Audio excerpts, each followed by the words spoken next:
안녕하십니까. 중소기업 경영지원단의 양정호 지원장입니다. 기업에 필요한 정보를 쉽게 이해하고 바로 활용할 수 있도록 전해드리고 있습니다. 이번 시간은 사업자를 구분해서 부가가치세 절세 하기라고 준비를 해봤습니다. 부가가치세는 소비자들이 낸 세금을 회사에서 일시 보관했다가 납부하는 세금인데, 보통 그 회사 자금 운영에서 다시 혼용해서 쓰고 계시다가 부가가치세 납부 기간이 되면 좀 곤란을 겪는 대표님들이 많이 계십니다. 따라서 이 부가가치세를 어떻게 하면 좀 절세할 수 있고 아예 안 낼 수도 있고 이런 것들이 있습니다. 그래서 이 부분들을 좀 같이 보도록 하겠습니다. 그래서 사업자들에 대한 부분들이 좀 구분이 필요한데요. 이 사업자는 과세 사업자, 세금을 내는 사업자, 그다음에 면세 사업자, 세금을 내지 않는 사업자 이렇게 나눠질 수가 있고, 과세 사업자들은 일반 과세자와 간이 과세자로 나눠질 수가 있겠죠.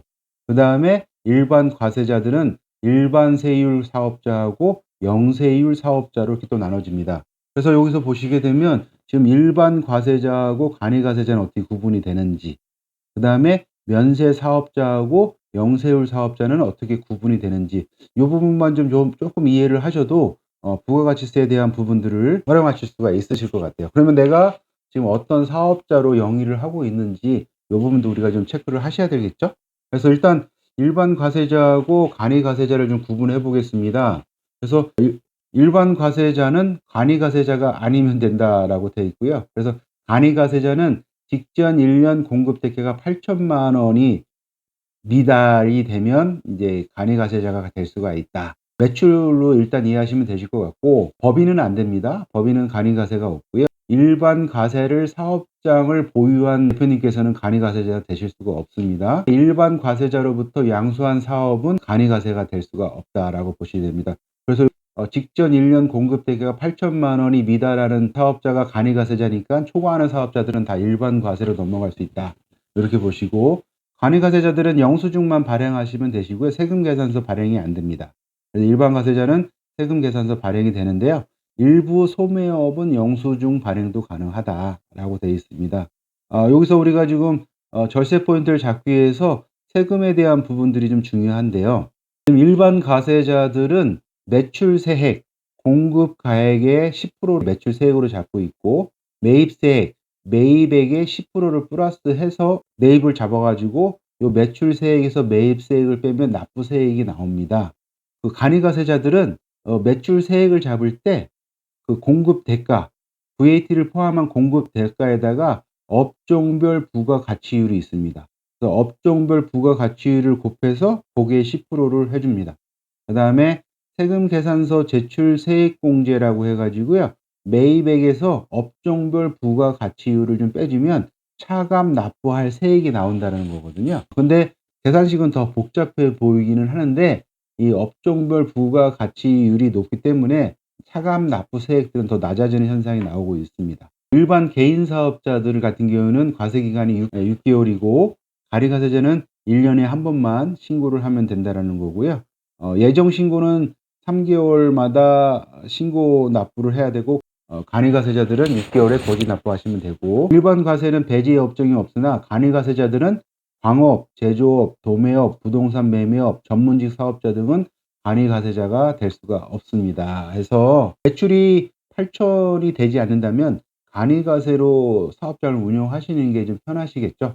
그런데 매출은 8천이 안 되지만 영세율을 적용받을 수 있는 사업자가 된다면 이건 더 유리할 수가 있습니다. 그래서 따라서 일반 과세자에서 영세율 사업자가 될 수 있으면 간이 과세자보다 더 세제 혜택은 더 좋아질 수가 있겠죠. 그러면 영세율 사업자와 면세 사업자는 좀 어떻게 다른지 좀 구분해서 보도록 하겠습니다. 면세 사업자는 세금을 면해 주겠다는 거고요.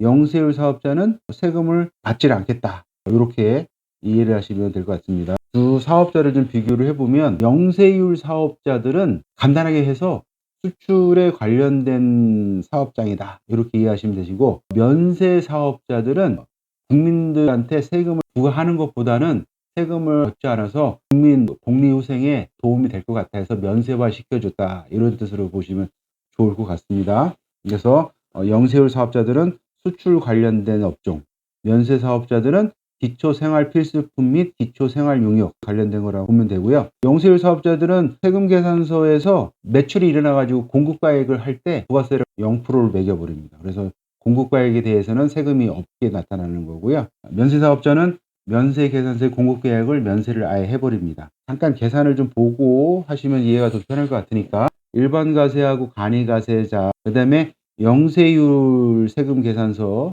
면세계산서를 보고 있습니다. 그래서 매출세액은 일반과세는 공급의 10%를 해 주고 있고요. 영세율 세금계산서는 공급가액의 0%를 해 주고 있고, 그러니까 공급 세금이 0인 거죠. 그다음에 면세계산서도 공급가액의 0% 면세를 해 주고 있습니다. 근데 여기서 달라지는 게 이제 매입세액입니다. 매입세액에서는 일반 과세에서는 매입을 한 거에 대해서 10%를 부과합니다. 그러면 여기서 보시면 공급가액이 100이고 공급받은 것도 100입니다. 그러면 0이죠. 뭐 낸 부가세나 받은 부가세나 같기 때문에 0인데, 영세율 세금계산서 같은 경우는 공급가액이 0%를 적용받다 보니까 매입세액 같은 경우는 똑같이 10%를 갖다가 부과를 합니다. 그러면 내가 매출을 일으킨 부가세는 0인데 부가가치를 일으키기 위해서 매입한 거는 100을 받았기 때문에 그럼 환급이 100이 일어나는 거죠. 그리고 영세율 같은 경우는 세금으로 많이 환급 받으실 수가 있다라는 거죠. 면세계산서는 공급가액은 면세를 해주기 때문에 0이긴 한데요. 매입세, 그 부가치를 일으키기 위해서 매입한 거에 대한 세액은 공제를 안 해줍니다. 공제를 안 해줘 버리니까 부가치세 신고를 아예 할 필요가 없는 거죠. 그래서 이 계산상에서 보면 지금 일반 과세와 면세 계산이 같이 보이긴 하지만 일반 과세에서도 공급가액보다 공급받은 가액이 더 많아지게 되면 환급이 생기기도 하거든요. 영세율 같은 경우는 무조건 환급이 생기시겠죠. 면세 같은 경우는 부가세 신고 납부 자체의 의미가 없습니다. 그리고 환급액이 없다. 영세율 같은 경우는 부가세 신고를 6개월마다 신고하고 그럼 6개월 단위로 환급이 이루어질 것 같은데, 영세율이 적용되는 수출이나 시설 투자 등에 관련해서는 2개월마다 청구할 수 있도록 이렇게 조절을 좀 해놨습니다. 이게 조기 환급 제도이기 때문에 영세율 적용 사업자들 같은 경우에는 조기 환급 제도를 통해 가지고 부가치세를 이 2달마다 빨리 환급 아니면 매월 환급 받아서 경영에 활용하시면 도움이 되실 것 같습니다. 부가가치세 신고는 필수 사항이죠. 다시 앞으로 돌아가서 그래서 영세율 사업자하고 면세 사업자에서 세금 효과 세율을 보면 앞에서 보셨다시피 영세율 사업자는 부가가치세 환급을 거의 100% 받는다고 보시면 되시고, 면세 사업자는 부가가치세 신고 의미가 없기 때문에 환급이 발생하지는 않습니다. 매출 증빙 서류는 영세율 사업자는 세금계산서 발급이 면제되나 국내 사업자끼리는 세금계산서 발급하셔야 되고, 면세 사업자는 계산서 발급하셔야 됩니다. 사업자의 신고 의무는 부가가치세 신고하셔야 되고, 면세 사업자 같은 경우는 면세 수익 금액을 신고하시면 된다. 매출세액은 없죠. 영세율은 0% 적용받고 면세 사업자는 아예 면세가 돼서 매출세액은 없습니다. 매입세액은 공제를 해줍니다. 그래서 영세율 사업자들은 공제를 받기 때문에 환급이 발생할 거고요. 면세 사업자들 같은 경우는 공제를 받지 않기 때문에 부가가치세 환급은 발생하지 않습니다. 그 대신 내야 될 부가가치세도 없는 이런 사업자 된다는 거고, 이 부가가치세 신고는 좀 필수로 보셔야 되고요. 신고를 안 하게 되면 매입세액 공제를 못 받습니다. 그러니까 매입세 공제를 많이 받으면 환급이 되시는 거잖아요. 근데 환급이 안 되고 좀 부가세가 부과돼서 매출처별 세금계산서 합계표 미제출 가산세, 매입처별 세금계산서 합계표 미제출 가산세, 신고 불성실 가산세, 납부 불성실 가산세, 뭐 이런 것들이 좋기 때문에 부가가치세 내는 것도 부담이었는데 또 가산세까지 받게 되면 더 많은 부담이 발생하실 것 같으니까 이 부분들은 좀 잘 챙기셔 가지고 진행하시는 게 좋으실 것 같습니다. 돌려받을 수 없는 부가가치세가 있습니다. 돌려받을 수 없다는 얘기는 환급이 안 된다라는 거지 않습니까? 그래서 환급이 안 되는 것들을 좀 잘 챙겨 놓으시면 좀 도움이 되실 수가 있습니다. 그래서 세금계산서를 올바르게 발급받지 않은 경우, 공급자의 사업자 등록번호, 성명, 명칭, 공급받는 자의 등록번호, 금액, 작성 요령들이 불성실하게 되어 있으면 세금계산서로 인정 안 하겠다, 이런 뜻입니다. 매입처별 세금계산서 합계표 미제출하게 되면 부가가치세 안 된다. 근데 요거는 세무사님들이 하실 일이니까 신경 안 쓰셔도 될 것 같고, 사업과 직접 관련이 없는 지출에 대한 매입세, 회사의 업무에 직접 사용하지 않는 부동산이나 환경미화 목적 외의 서화, 골동품들 같은 경우는 매입세액 잡아주지 않겠다. 영업용이 아닌 승용 자동차의 매입세액 1000cc 이하인 차량, 9인승 이상인 차량을 제외하고 모두 공제받기 어렵다.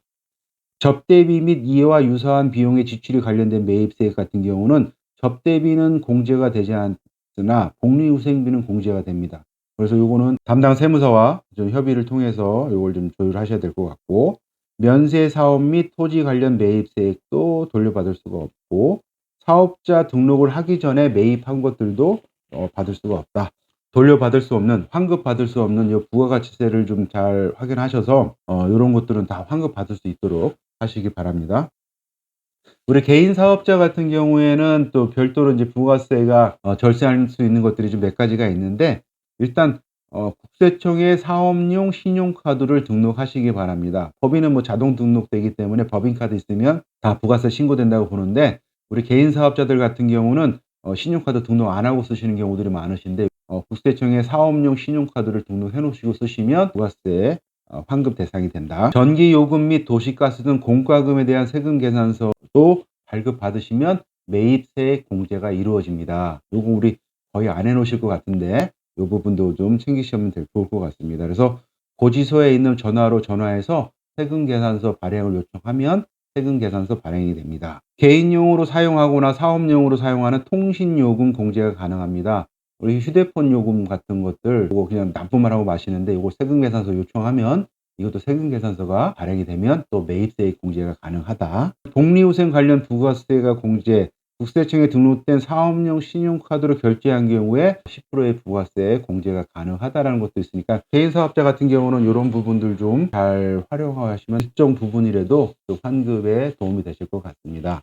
오늘 부가세를 내는 사업자와 안 내는 사업자, 환급을 받을 수 있는 사업자와 환급을 못 받는 사업, 이런 구분들이 좀 있었는데요. 이런 사업자의 구분을 좀 잘 이해하셔서 내가 지금 어떤 사업자로서 어떤 혜택을 보고 있는지 못 보고 있는지 확인 좀 해보시기 바라고요. 부가가치세를 계산에 있어서 사업장에서 내시는 부가가치세 부담스러우시겠지만 이 부분도 좀 도움이 되셨으면 좋겠습니다. 저희 중소기업 경영진흥단에서는 직할 세무법인에서 이런 부가가치세 컨설팅에 대한 부분도 많이 도움을 드리고 있으니까요. 연락 주시면 성실성 있게 답변 드리도록 하겠습니다. 항상 기업의 입장에서 생각하고 준비하며 결정하는 양정호 지점장이 되도록 하겠습니다. 감사합니다.